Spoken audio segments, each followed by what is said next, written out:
I'm really disappointed that the Conservatives are playing politics with the Paris Agreement and the Vancouver Declaration.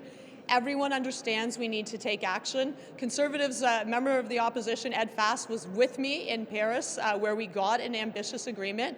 This is about a future, the future for my kids, for his kids, for our grandkids. This is about setting us up. So let's stop playing politics.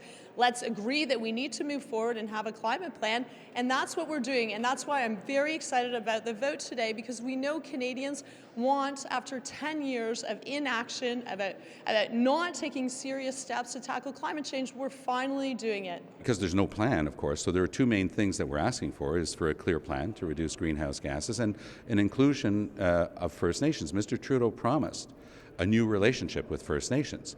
Well, I'm going to be asking the Prime Minister today to agree with us to include in the motion adopting Paris a specific reference to First Nations. We think that that's essential. If it's an oversight, so be it.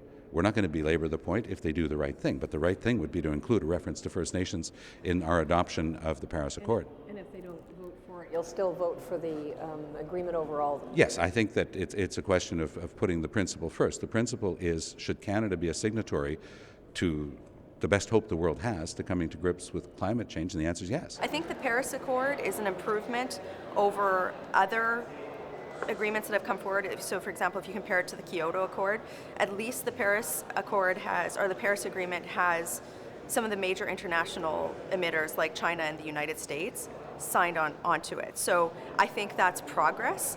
The motion that's in front of the House today, though, isn't just about the Paris Accord. It's really, I think, a tacit endorsement of the government's proposed new tax on Canadians, which I don't support for two reasons. First of all, the government has provided absolutely no data that price will actually reduce greenhouse gas emissions. So if I was standing here and arguing this from the perspective of wanting to see tangible reductions in greenhouse gas emissions, the government has proven, they've shown no data that a $50 price on carbon will actually reduce demand for those products.